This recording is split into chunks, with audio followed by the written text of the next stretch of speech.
information on what is needed to start a business is very plentiful.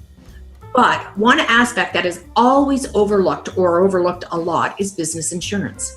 How important is it to your business? We're going to talk about that today with Tony Obrien, the Executive Vice President of True Shield Insurance, which is a division of Northbridge Financial.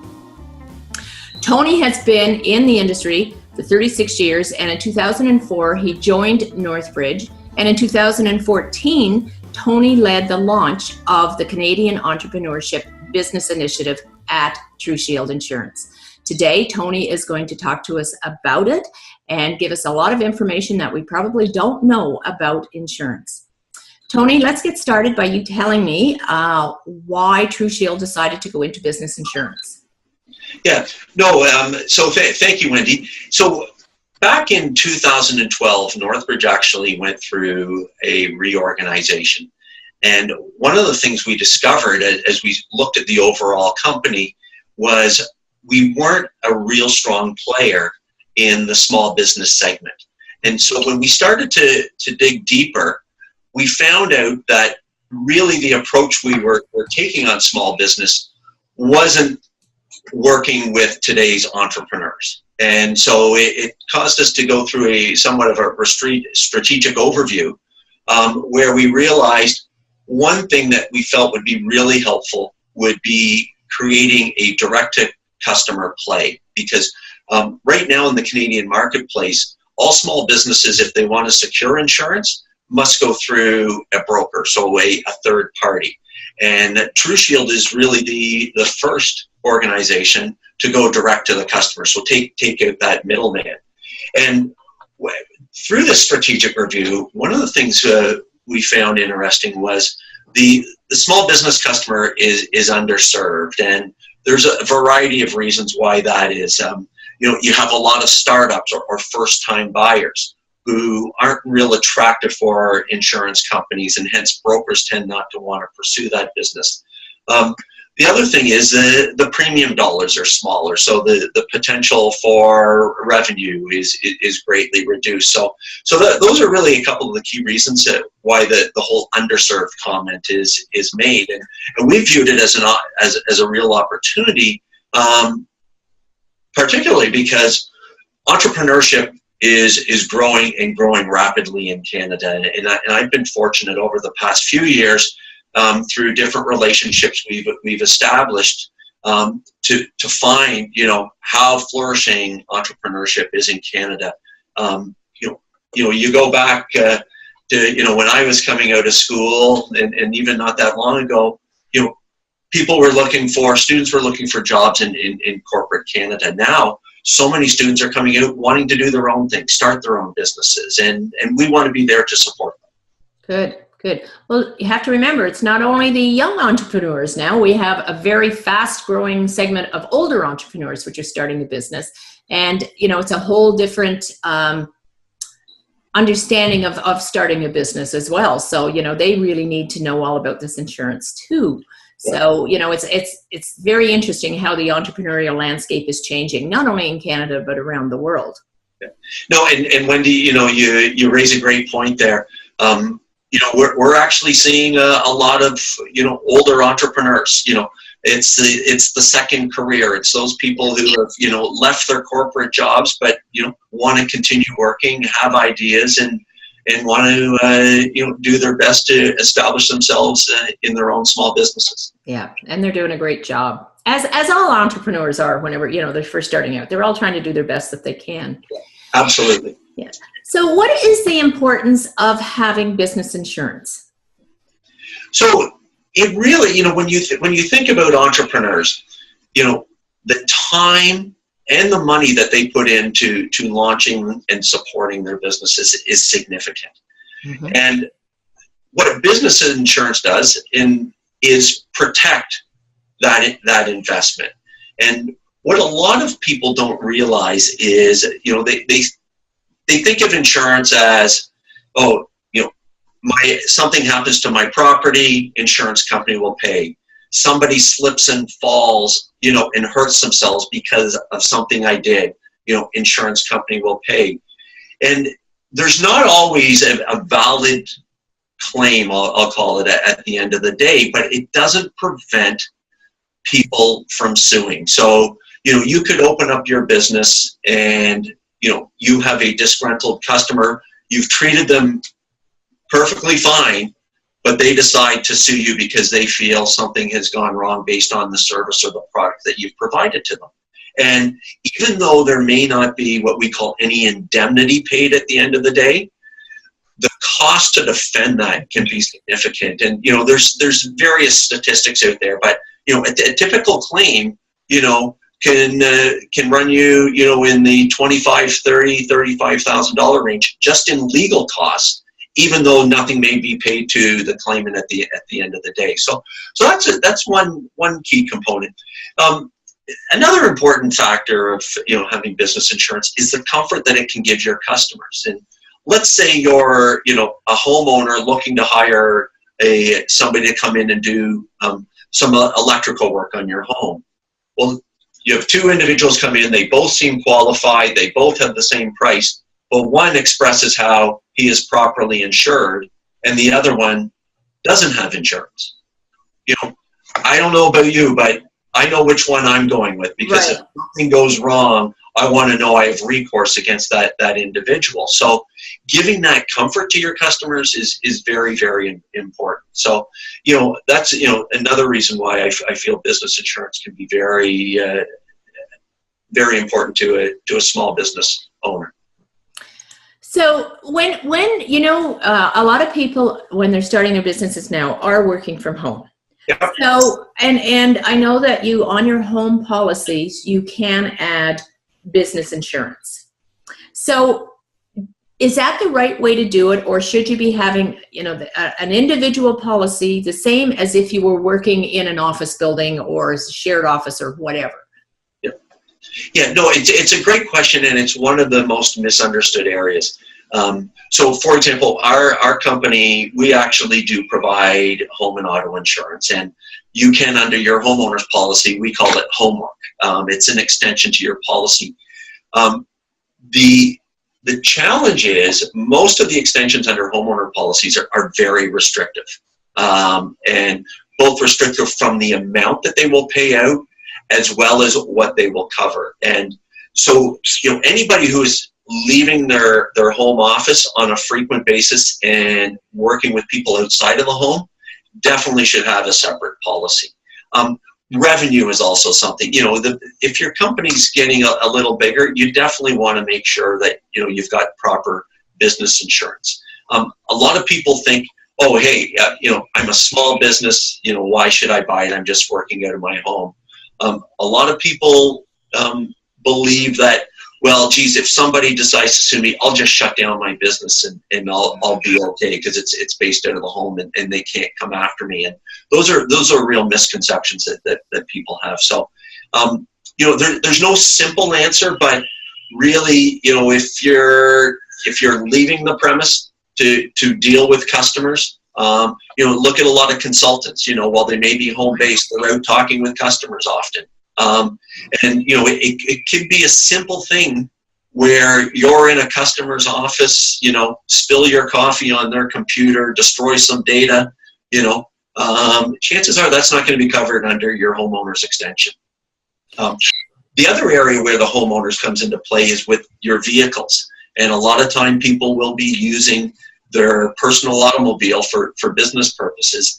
And it's not until they have a claim that they discover that, because they hadn't declared the coverage properly, that there is no coverage. So it really spans across a number of different issues. The whole issue of purchasing a separate business policy versus just getting an extension to your homeowners. So how often do you see claims? Like, is it really big that, people that do have the insurance, even then, like, are we in, the situation where people, oh, well, I'm going to sue just because, maybe I can get some money out of this. Is this happening? Unfortunately, it happens, quite frequently. I don't have specific numbers on percentage of our, policy holders that would make a claim in a year. But But what I can tell you, and this isn't just True Shield, this is Northbridge Right. Yeah. Okay. corporate, we pay out hundreds of millions of dollars a year in claims. Okay. And, a high percentage of that is legal costs that go into, supporting our customers. But there's, there is a significant amount that actually goes out in indemnity claims to policyholders. So, it's significant. It's not an insignificant number that gets paid out in claims. And, and there is a range of frequency claims versus what we would call severity claims. So those catastrophic events, where they're, $1 million, $2 million, $3 million claims. We have significant number of claims that are in the, $5,000, $10,000 range. And when you think of an entrepreneur, I haven't met many who have, $10, $20, $30,000 sitting in a bank account to support a claim that wouldn't be covered. Exactly. So when should a business consider purchasing or start talking about having business insurance? Should they have it right away?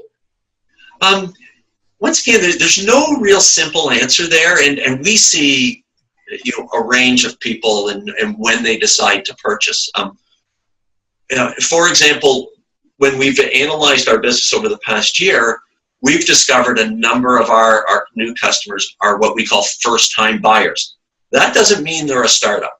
That means it's the first time they have purchased insurance on their business. And for those who have been in business for some time, it's been a change in the business that's required them to purchase business insurance. So they've gone from working out of the home office to now actually renting a premises, and it's required by the landlord. We recently had a situation where somebody was running their business. They had a new customer that they were going to be able to distribute their product to that said, the only way we will distribute your product is if you have evidence of insurance. So they came to us. The revenue isn't really an indicator of, once you get over a certain dollar amount, I should buy it. I recently had a discussion with somebody who bought a policy from us whose revenue was actually $8,000, but he was an arborist and he just felt the risk as he was building his business was significant enough. He wanted insurance from day one. He wanted to give those customers the comfort that he was properly insured. So, so once again, you see that range. It's one of those things where also small business owners have different risk tolerance levels. Some are greater risk takers than others. Right. If depending on, let's look at in the retail environment, somebody who is selling, one product may not feel their risk is significant, where somebody else selling a different product could be more significant. You look at children's clothing, okay?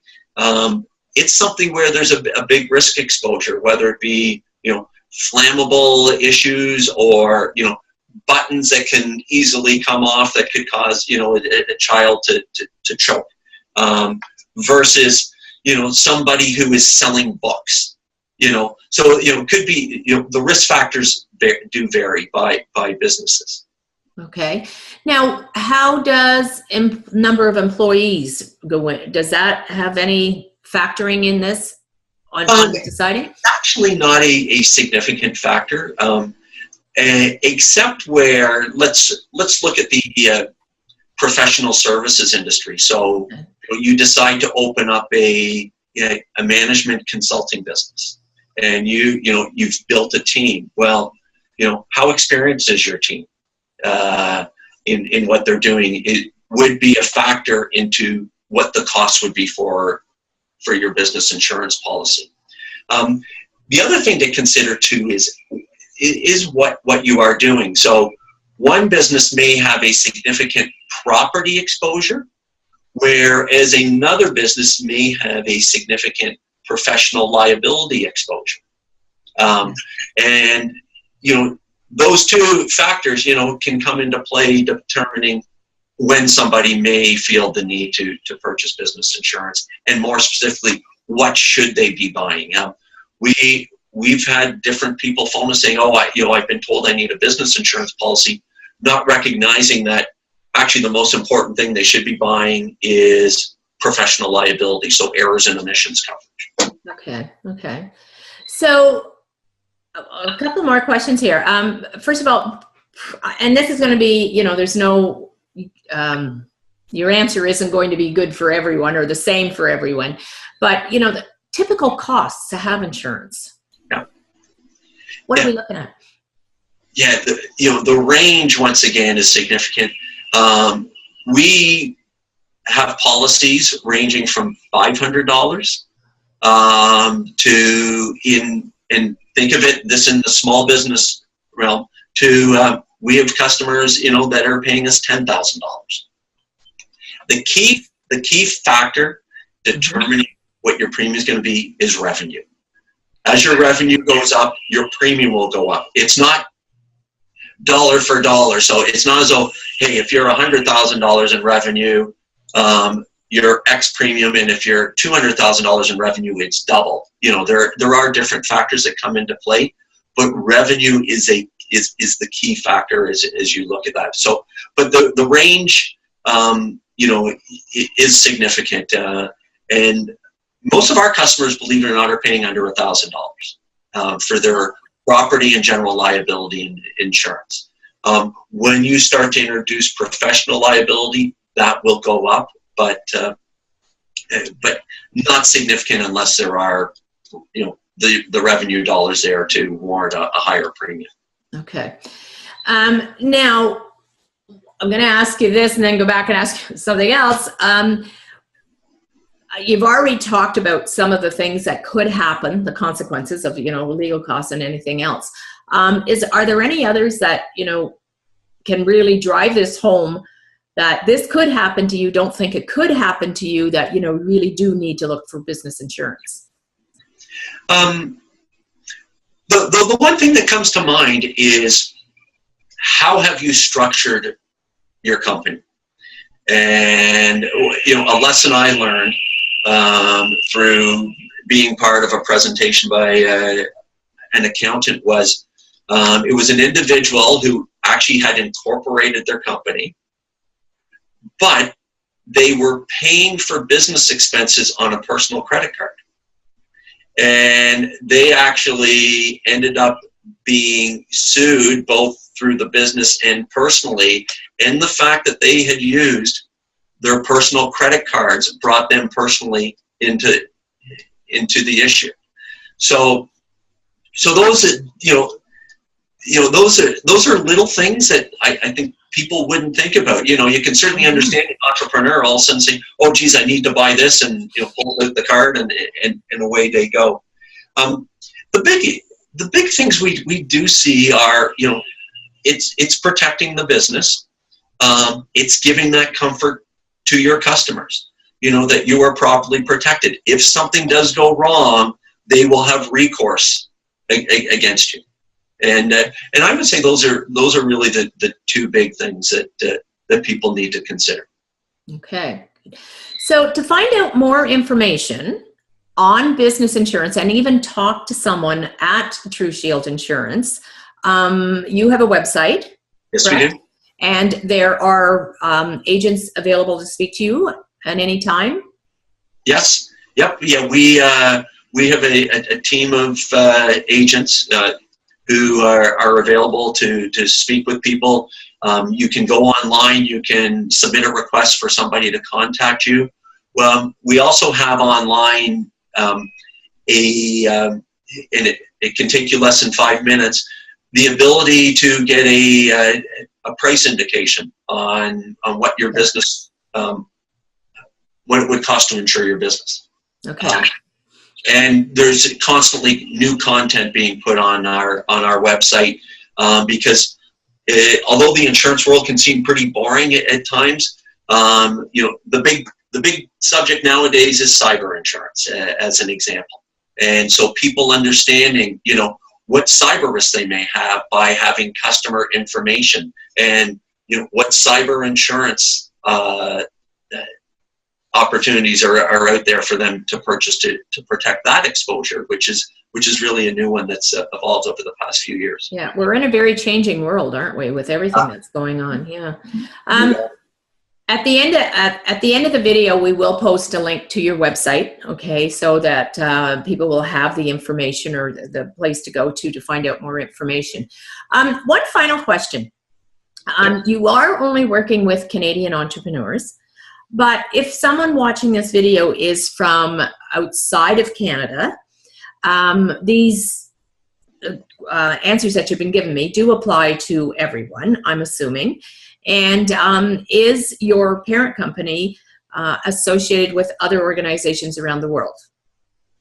So Northbridge Financial is owned 100% by Fairfax Financial, which does have operations around the world. I know a couple of our sister companies in the U.S. right now are looking at getting more involved in the small business space. So I would stay tuned on that. Okay. One thing I will mention, Wendy, is if you are a Canadian company that has sales into the U.S. or globally, as long as you are Canadian domiciled, we can still potentially insure you. One of the factors we do look at is what percentage of those sales are outside of Canada. Okay, good to know, good to know. But that is only into the U.S. at this time? No, if you have sales globally, and we could still consider you. Okay. If you have physical locations, that's something that we can't help with. But simply, and think of the online environment now from a retail perspective. If you're not thinking globally with what you're selling, you're missing the boat. So, right, exactly. So it's important that we have the capability to help our Canadian customers, with their international sales. Okay, great. Thank you ever so much, Tony. I really appreciate you doing the video with me and educating some people on the importance of insurance.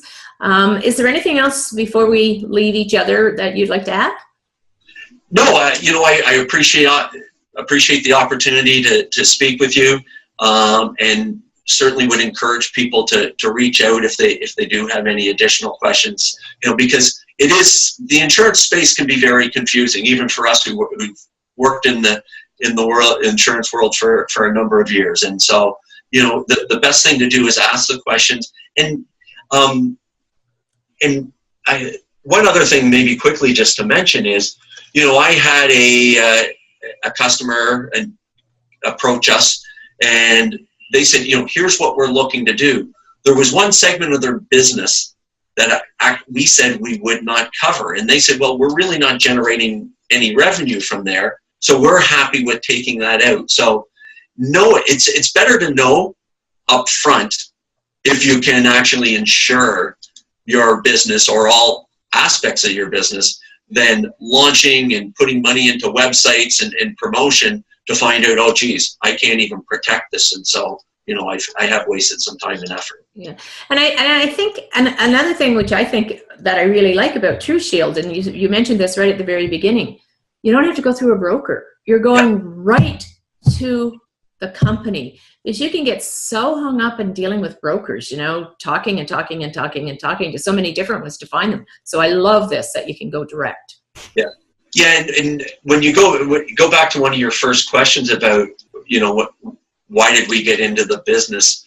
When we looked at how small business customers are currently being served, it's not uncommon for a small business to wait 7, 8, 10 days to hear back on getting a quote on their business. Yet through us, in many situations, you can have your quote and be signed up in less than 10 minutes. So we've really tried to simplify that process, recognizing time is so important to small business owners, and and time is important to us as well. So making it an efficient process was really a key factor for us as we built out the TruShield platform. Great. Well, thank you once again for joining me. Greatly appreciated, and I look forward to chatting with you again soon. Okay. Wendy, you have a great day, and thanks for your time. Okay, thank you.